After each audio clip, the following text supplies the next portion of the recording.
Hey, what's going on today, YouTube? MemphisMike out on the Goldwing, following my son right up ahead there. We're out here in Arkansas, Highway 9 north, leaving out of Allison, Arkansas from Highway 5. Be working our way toward Melbourne, Arkansas. And just a quick topic, really just a quick opinion, I guess. As most of you know, when it comes to motorcycle tires, if you follow me on Facebook and so forth, I've been a Dunlop rider since I've owned my Goldwing in 2014, starting with the E3. So the E3, man, they were terribly noisy, and yes, they did cup pretty bad at about 8,000 miles. Then they really started getting noisy. So the E4 came along, and I was excited about those, and I ran those I probably ran 3 or 4 sets of the E4 Dunlop. Now the E4 is an extremely hard compound. I mean, let me tell you, if you got a flat tire or got a screw in that tire and you needed to plug it on the road, unless you are the man of steel, you cannot ream that thing out. It is so hard.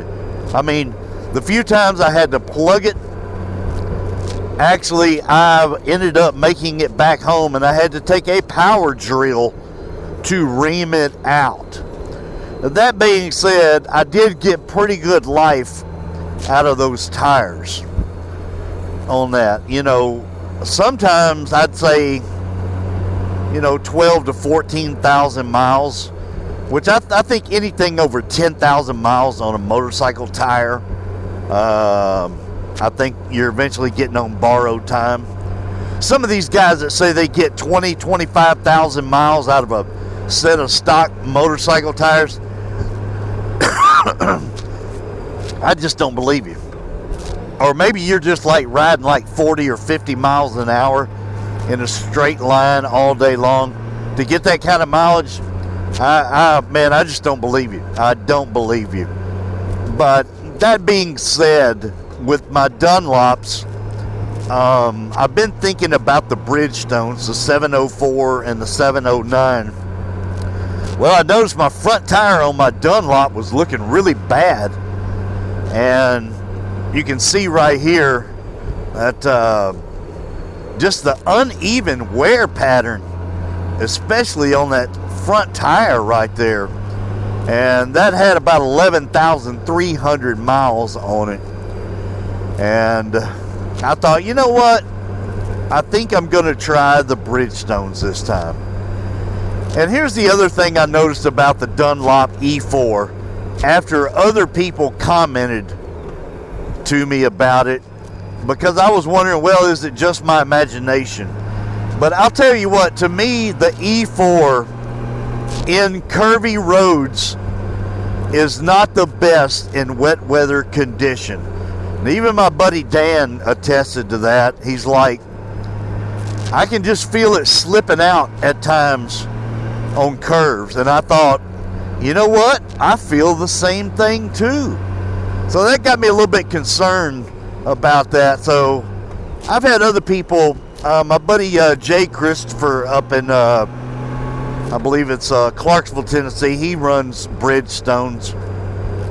And he suggested I try him as well. And Richard Griffin, rider, he suggested, that's all he's ridden with.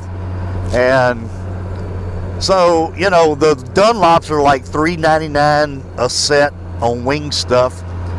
The Bridgestone set is like $3.20, but I was able to get with a $60 rebate.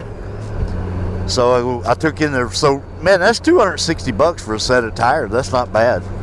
It cost me $100 at Cycle Gear to get them balanced or mounted. I run Dynabeats. But I just want to tell you, And even Cruise Man suggested I talk about this, my comparison of the two. So far, I will have to say, I've had the chance to ride the Bridgestones in the rain at least 3 times. I just feel like they grip a little better in the wet roads.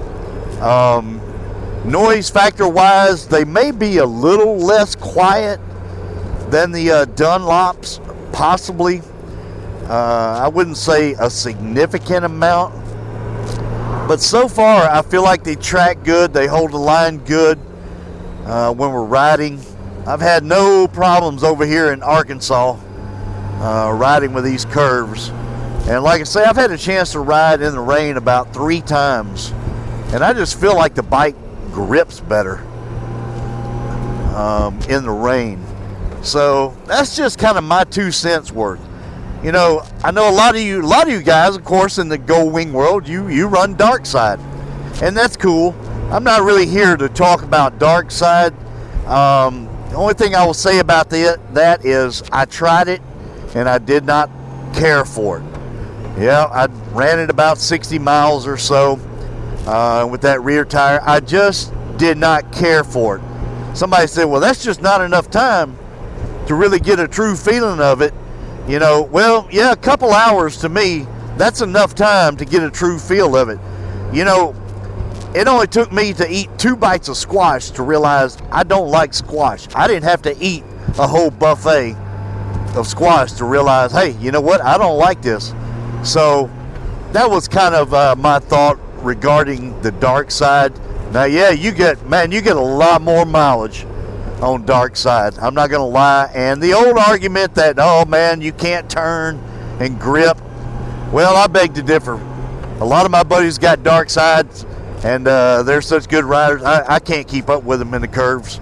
So, you know, you ride and decide and try that. And that's what I did with my Bridgestones doing this. So let me know what tire you run when it comes to a motorcycle tire.